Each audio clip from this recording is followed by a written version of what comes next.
여러분들 행복하십니까? 네. 귀하십니다. 여러분 주로 언제 행복하다고 느끼세요? 바로 지금 행복하다고 느끼는 분들이 가장 복된 분들입니다. 보통 많은 분들이요, 무엇을 하면 행복할 것이다 라고 생각을 해요.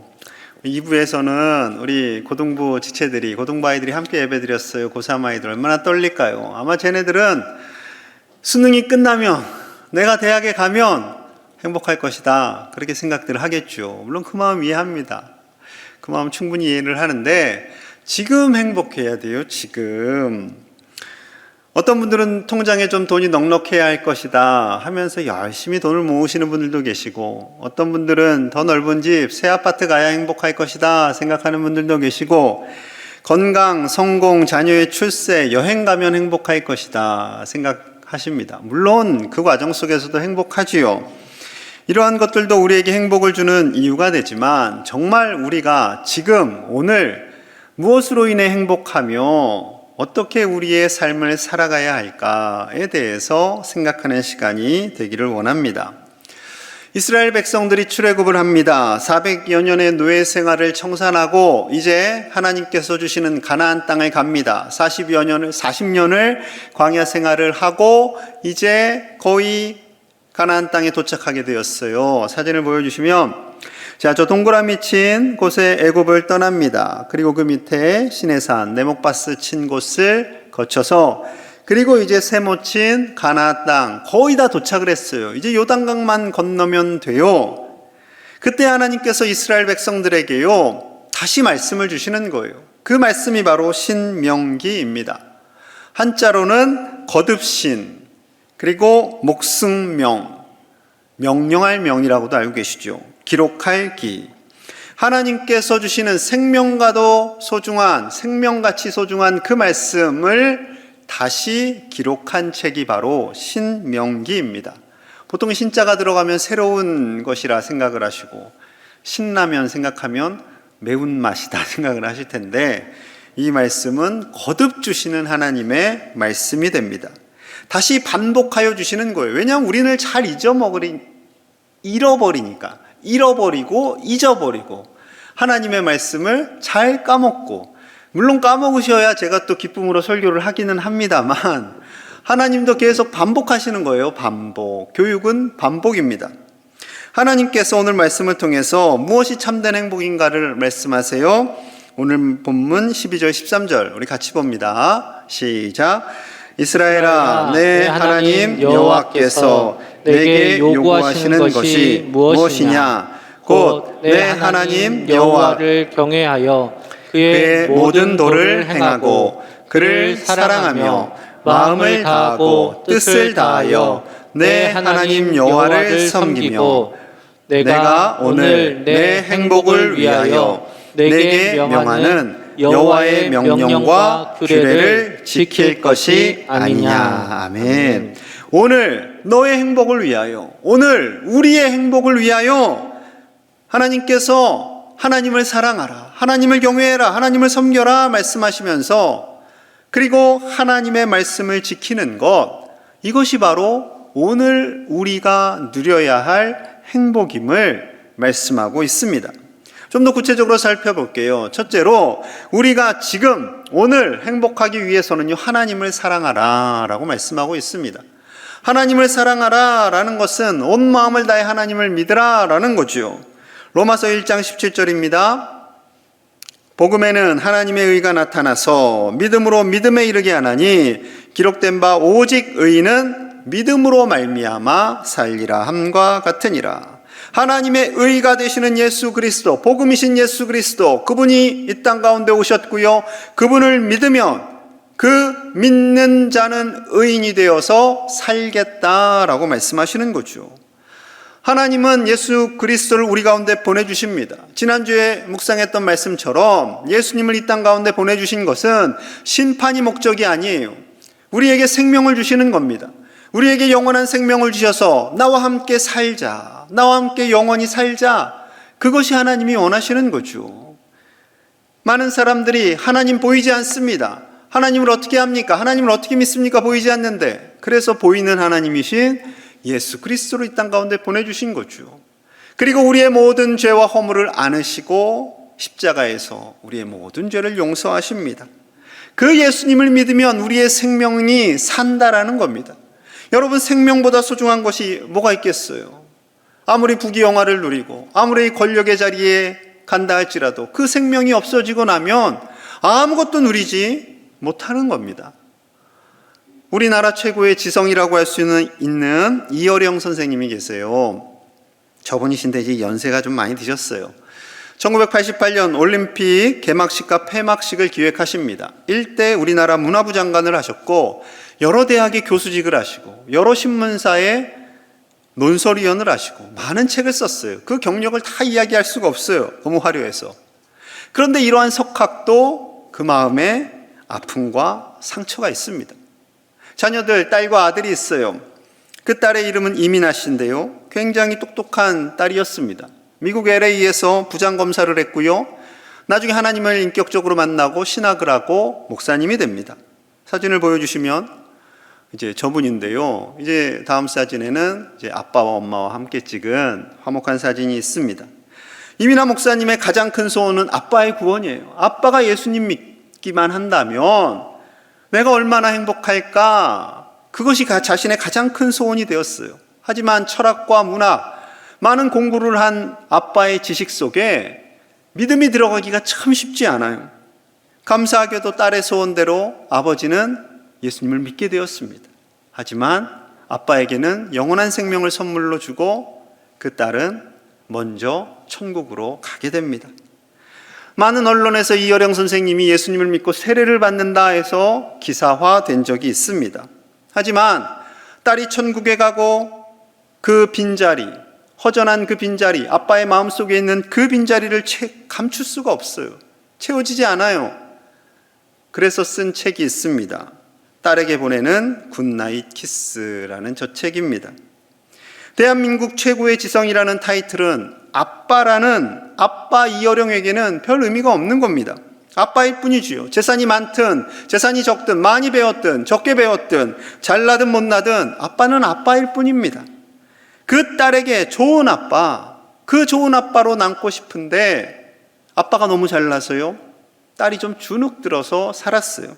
그 책에 이런 내용이 있어요. 아빠가 아빠에게 보내는 편지 중에 똑똑해야 인정받을 수 있을 것 같았고 좋은 성적을 거둬야 아빠에게 자랑스러운 딸이 될 수 있다고 생각을 했다. 그래서 아빠 명예에 먹칠하지 않기 위해 열심히 공부를 했고 늘 불안에 시달리면서 실험을 치렀다. 이런 내용이 그 책에 있습니다. 아빠가 이 글을 읽으면서 눈물을 흘릴 수밖에 없죠. 불안해하면서도 아빠에게 잘 보이기 위해서 공부를 열심히 한 딸. 그런데요, 이제 그 아빠가 딸에게 보내는 편지에는 이런 내용이 있습니다. 하나님께서 딸과 만나는 30초의 순간을 기적처럼 다시 주신다면 하얀 잠옷을 입고 힘차게 서재문을 열고 아빠 굿나잇 외치는 너를 향해 두 팔을 활짝 펴고 너를 안고 너의 뺨 위에 굿나잇 키스를 하는 것이다. 하나님께서 30초에 기적처럼 그 딸을 살려주신다면 그 어린 딸 잠옷을 입고 서재문을 열고 아빠 굿나잇 하면서 올 때 그 딸을 안아주고 싶은 아빠의 마음. 근데 살아있는 동안 그렇게 못했다는 거예요. 늘 책을 쓰고 연구하며 있었던 그 아빠 곁에 이 딸이 감히 갈 수가 없었어요. 방문을 열고 서재 안에 들어가면 아빠 글 써야 돼, 아빠 바빠, 늘 이런 식으로 이 딸을 소홀히 대했다라는 거죠. 비록 이 땅에서는 아쉬움과 안타까움이 있습니다. 볼 수 없다라는, 그 딸을 안을 수 없다라는 아쉬움이 있지만 영원한 생명이 있기에 이어령 선생님도 천국에서 사랑하는 딸을 마음껏 안고 그 이마에 뽀뽀할 날이 오게 될 줄로 믿습니다. 저는 하나님께서 우리에게 천국을 예비해 주셔서 너무나 감사합니다. 요한복음 14장 1절에서 3절 말씀이 이러해요.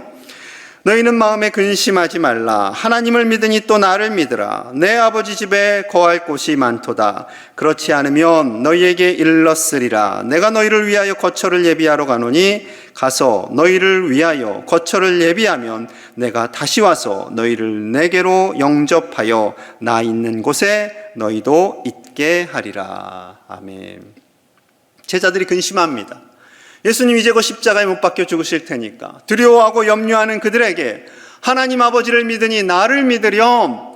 내가 비록 이 자리에 이 땅에서 더 볼 수 없다 할지라도 나는 너희를 위하여 거처를 예비할 것이고 그 천국을 예비할 것이고 그리고 다시 너희에게로 올 거야 라고 주님 말씀하시는 거죠.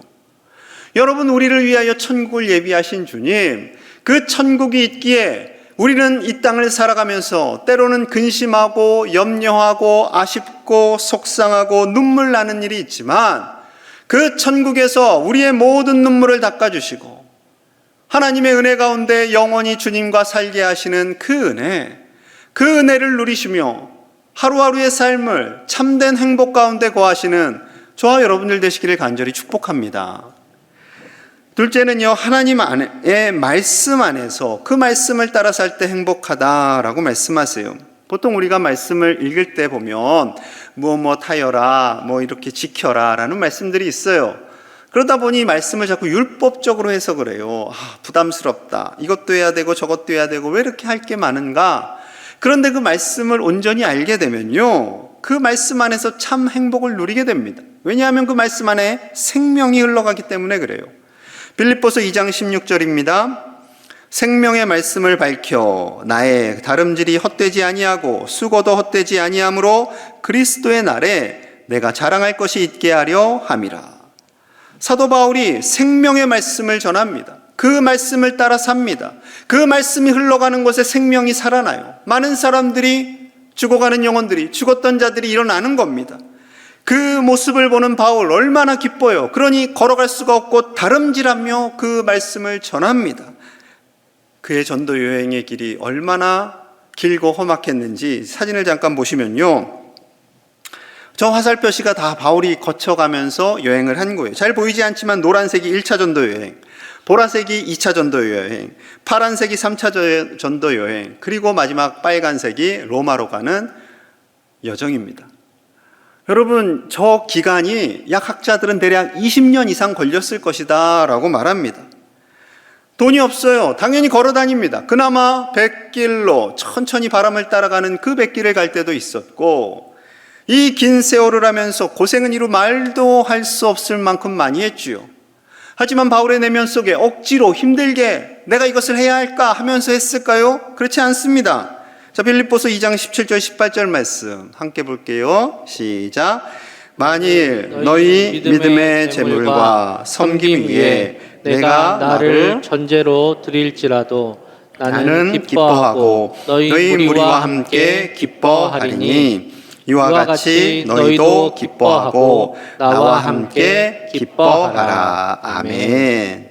나를 빌립보 교인들을 위해서, 복음을 듣는 사람들을 위해서 전제로 내어드릴지라도, 희생제물로 내어드릴지라도, 나의 생명을 다 내어드릴지라도 나는 기뻐하고 여러분과 함께 기뻐할 겁니다. 여러분도 기뻐하시고 함께 기뻐해 주시기 바랍니다 라는 고백이에요. 이 고백을 할 때 하나님이 얼마나 기뻐하셨을까요? 그리고 이 고백을 하는 사역자, 목회자의 마음이 이런 거예요. 복음을 전합니다. 생명의 복음이 흘러갑니다. 그 말씀 안에서 삽니다. 그것이 기쁨이 되는 거예요. 많은 영혼들이 살아나고 함께 예배하고 하나님 안에서 기쁨을 누리며 행복한 그 모습을 볼 때 하나님이 기쁘시고요, 목사님들이 기쁘고요, 함께 동역하는 모든 사역자들이 기쁜 줄로 믿습니다. 우리 제일교회가 그렇게 함께 동고동락하는 행복한 믿음의 공동체가 되기를 간절히 소망합니다. 심지어 바울은 이렇게까지 고백해요. 사도행전 20장 24절입니다. 내가 달려갈 길과 주 예수께 받은 사명 곧 하나님의 은혜의 복음을 증언하는 일을 마치려 하면은 나의 생명조차 조금도 귀한 것으로 여기지 아니하노라. 나의 달려갈 길, 그 복음을 전하며 그 복음 안에 사는 것이, 말씀 안에서 사는 것이 달려갈 길이라고 해요. 아까 읽었던 빌립보서에서도 나의 다름질, 바울은 이 사역을 감당하면서 걸어 다닐 수가 없어요. 천천히. 물론 걸어 다녔겠지만 그 표현이, 그 사역의 표현이 다름질이라는 거죠. 달려가는 것, 그 복음을 전하는 일에 나의 생명조차 조금도 귀한 것으로 여기지 않습니다. 여러분, 자신이 기쁜 일을 하면요, 자신이 감사하는 일을 하면요, 이렇게 할 수 있는 거죠. 예수님께서 주신 그 생명, 그 구원의 기쁨, 주님 안에서 사는 것이 얼마나 행복한지를 전하는 그 일에, 그 일을 전하기 위해서, 그리고 많은 사람들이 살아나는 그 모습을 위해서 자신의 생명조차 조금도 귀하게 여기지 않는다라고 말씀하고 있습니다. 여러분, 이렇게 고백하는 성도님들이 많아져야 돼요. 믿음 안에서 사는 것이 나는 무엇보다도 행복합니다. 나는 제일교회에서 신앙생활하는 것이 무엇보다도 행복합니다. 그런 분들이요, 계속해서 늘어나야 돼요. 억지로 끌려오는 게 아니라. 제가 한서만교회에서 2008년부터 2010년 사이까지 사역을 했어요. 그때 만난 장로님이 계세요. 지금도 종종 연락을 합니다. 그때 저에게 굉장히 감동을 주셨어요. 금요성령 집회였을 때였어요. 담임 목사님이신 류영모 목사님께서 교구별로 교구 목사님에게 각 교구 식구들이 축복 기도를 받으십시오 그랬어요. 그러니까 저도 교구를 맡고 있으니까 목사님들이 이렇게 쭉 섰고 교구 식구들이 나옵니다. 그때 윤한진 장로님이라는 분이 계세요. 저분이신데, 저분이 다가와서요, 제 앞에 무릎을 탁 꿇는 거예요. 제가 그때 나이가 37, 한창 때였습니다. 근데 이 장로님이 무릎을 꿇는 순간 제 머리에 여러 가지 생각이 확 지나갔어요. 그 짧은 순간에. 그러면서 이 장로님이 굉장히 영향력 있는 장로님이셨거든요. 그런데 그분의 마음을 진심으로 받고 온 힘을 다해서 축복 기도해 드렸습니다. 나중에는 그분의 간증으로 인해서 더 큰 감동을 받았는데요. 그분의 간증을 제가 읽어드리겠습니다. 얼마 전에 전화했어요. 제가 장로님 간증 할게요. 그러니까 들어보십시오. 나는 4대째 믿음을 가진 가정에서 태어나 교회를 다녔다. 4대쯤 되는 가정에서 믿음 생활했다고 하면 믿음 좀 있겠네 라고 생각할 수 있을 것이다. 하지만 삶의 모습은 전혀 믿음과 동떨어진 삶을 살았다. 고향인 대전에서 잘 나가는 조직의 행동대장 역할을 할 정도였다. 고등학교를 3군데 다니면서 4년 만에 졸업을 했다. 대학은 3군데를 다니면서 등록금을 11번 내었다. 대학은 4년을 다니니까 8번만 내면 되는데 9년간 11번을 내었으니 젊은 시절을 어떻게 보냈겠는지 상상을 해보시기 바란다. 고등학교 잘리고 또 떠나고 대학도 마찬가지로 잘리고 또 떠나고 하면서 계속 그렇게 등록금을 낸 거죠. 그나마 다행인 것은 지역 건달들과 패싸움을 하면서도 주일이 되면 성경책을 들고 교회에 가서 예배를 드렸고 유치부 교사를 하면서 아이들을 가르쳤다. 아이들에게는 참 미안했다. 싸움을 하고 경찰서에 끌려가도 술을 먹고 와서 쓰러져도 주일이 되면 예배를 드리기 위해 열심히는 아니었다 할지라도 꾸준히 예배의 자리에 나아갔다. 이때까지만 해도 세상의 중심은 나였다. 내가 싸움도 제일 잘하고 친구들도 잘 사귀고 나름대로 예배도 잘 드리고 잘생기고 인간성도 좋은 어디 흠을 잡기 어려운 남자라고 자부하였다. 하지만 이것은 철저한 나의 교만이었다. 그 후 하나님을 너무도 사랑하는 아내와 결혼하게 되었고 나는 조금씩 변화되어 가고 있었다. 1993년 일산에 이사와서 무역회사가 번창하여 1,000만 불 수출의 탑이라는 대통령 표창도 받았다. 돈을 많이 벌게 되었다. 이때 한소망교회를 처음 다니기 시작했다. 그때 한소망교회는 강촌마을 5층 상가에 있는 조그만 예배처소였다.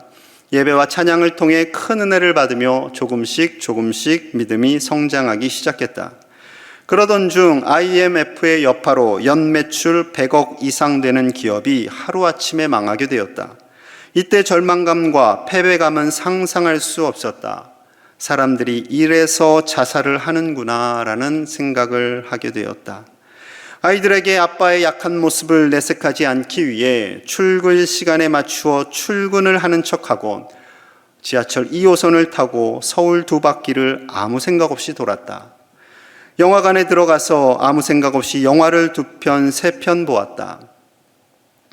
회사를 완전히 정리하면 다른 사람들에게 피해는 안 줄 수 있을 것이다 라는 판단을 하고 누구에게도 피해를 주지 않기 위해 회사를 완전히 정리할 수 있었다.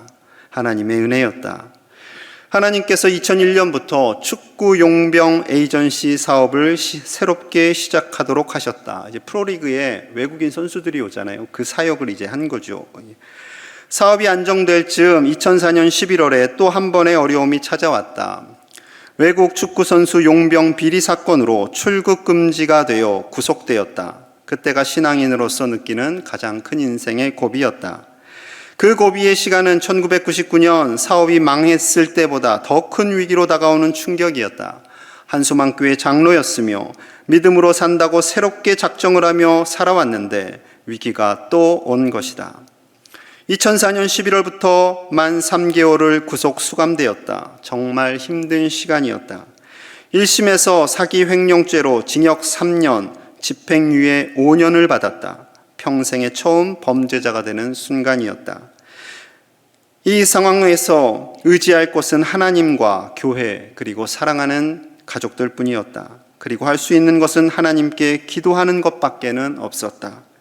엎친 데 덮친 격으로 아버지께서 치매로 아파하시며 아내가 병수발을 하고 있었고 둘째에는 입시를 앞둔 고3이었다.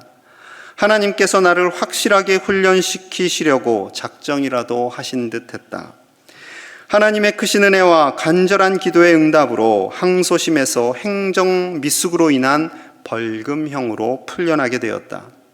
나를 위해 일하시는 하나님의 손길이었다. 또한 목사님들과 모든 성도님들, 동역자들의 간절한 중보 기도의 힘이었다. 힘든 시기를 겪으며 내 힘과 내 능력, 조급한 마음에 앞서서 사업을 시작한 것에 대한 회개 기도를 하게 되었다. 나는 교회가 너무도 좋다. 하나님께서 나에게 교회를 주신 것이 얼마나 감사하고 행복한지 모른다. 하나님께서 교회를 우리에게 주시지 않았더라면 우리 부모님의 믿음이 나에게로 흘러왔을 수 없고 이 귀한 한수망교회도 만날 수 없었을 것이며 영적 지도자 목사님과 믿음의 동역자들을 만날 수 없었을 것이다. 참 행복한 장로님이시지 않습니까? 우리 교회 장로님들도 다 이렇게 행복하실 거예요. 하나님께서 말씀하십니다. 신명기 10장 14절 15절 우리 같이 봅니다. 시작. 하늘과 모든 하늘과 땅과 그 위의 만물은 본래 내 하나님 여호와께 속한 것이로되 여호와께서 오직 내 조상들을 기뻐하시고 그들을 사랑하사 그들의 후손인 너희를 만민 중에서 택하셨음이 오늘과 같으니라. 아멘. 천지 만물을 지으신 하나님, 그 천지 만물을 운행하시는 하나님께서 믿음의 조상들 에녹, 노아, 아브라함 같은 그 믿음의 선배들을 기뻐하셨고 그들의 믿음이 흘러서 지금 오늘 그들의 후손인 이스라엘 백성들이 존재할 수 있었다라는 겁니다. 그들을 택하셨다라는 거예요. 오늘 그들에게 그 놀라운 구원의 행복과 기쁨을 전해주게 되었다라는 거죠. 여러분, 이 말씀은 우리 교회에 동일하게 응답되어진 줄로 믿습니다.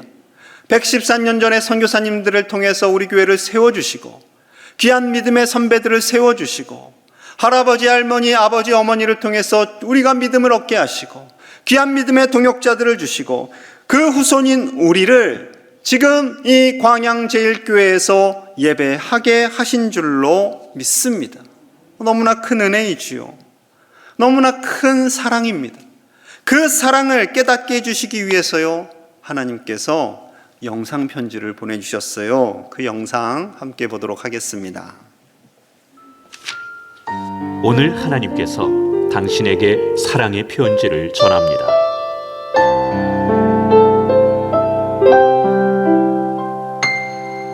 Por esta vez yo quiero decir lo que Cristo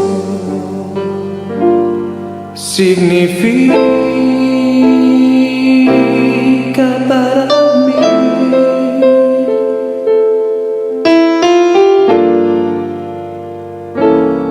cada vez que yo lo intento hacer, las palabras se me van, entonces se lo diré como siempre se lo he dicho.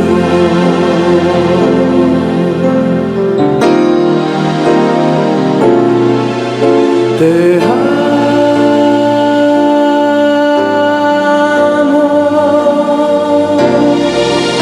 te amo.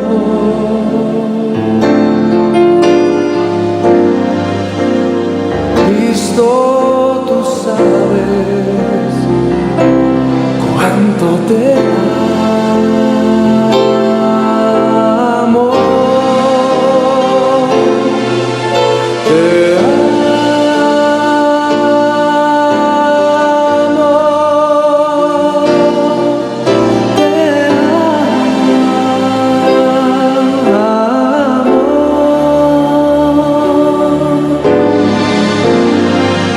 Las palabras nunca dirán cuánto te amo.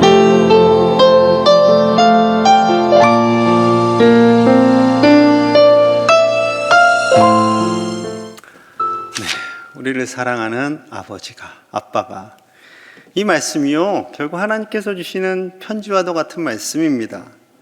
이 말씀 속에 하나님께서 우리를 얼마나 사랑하시는지, 그리고 우리가 이 땅 가운데 참 행복을 누리며 살기를 원하시는지를 말씀하고 계세요. 여러분, 하나님을 경외하며 사는 것, 그리고 그 말씀 안에서 사는 것, 이것이 오늘 우리에게 주시는 최고의 행복인 줄로 믿습니다. 그리고 성실하게 사시고 하나님 안에서 정말 주신 교회와 그 가정을 지켜나가는 참된 행복자가 다 되시기를 주님의 이름으로 간절히 축복합니다. 우리 함께 마음을 모아서 기도하겠습니다. 하나님께서 우리를 얼마나 사랑하시는지, 하나님 아버지가 우리의 아빠가 되심을 가슴에 새기시며 기도하기를 원합니다. 비록 세상적으로는 여러 가지 어려움이 있지만 그 속에서 우리와 함께 하시는 하나님 아버지로 인해 우리는 행복하게 하루를 살아갑니다. 하나님 주시는 그 행복, 그 사랑이 가득 채워지게 하여 주시옵소서. 그리고 우리가 기록하고 기도하고 있는 태신자들이 그 하나님의 사랑과 그 하나님의 행복을 누리며 살게 하여 주시옵소서. 그들도 예수님을 영접하게 하여 주시옵소서. 또한 8일에, 오는 목요일 18일에 입시를 치르는 우리 자녀손들에게 담대함을 주셔서 끝까지 최선을 다하고 주눅들지 않고 겁먹지 않고 최선을 다해 좋은 결과 있도록 우리 함께 자녀손들을 축복하며 기도합니다. 하나님 아버지, 감사합니다. 우리를 구원하여 주시고 택하여 주셔서 이렇게 하나님의 자녀로 참 행복을 누리며 살게 하심을 감사합니다. 이 행복을 우리가 기도하는 태신자들도 함께 누리게 하여 주시고 아버지 집에 나와 예배하는 그날이 오게 하여 주시옵소서. 오는 목요일 입시를 치르는 우리 자녀손들에게 담대함을 주시고 실수하지 않게 하시고 주눅들지 않게 하셔서 하나님께서 시험 치르는 당일 동안 평안 가운데 한 문제 한 문제 잘 풀어나갈 수 있도록 붙잡아 주시고 지혜를 허락하여 주시옵소서. 이 한 주간도 하나님의 놀라운 평강과 기쁨을 누리기를 소망하며 간절히 축복하며 기도하옵나이다. 아멘.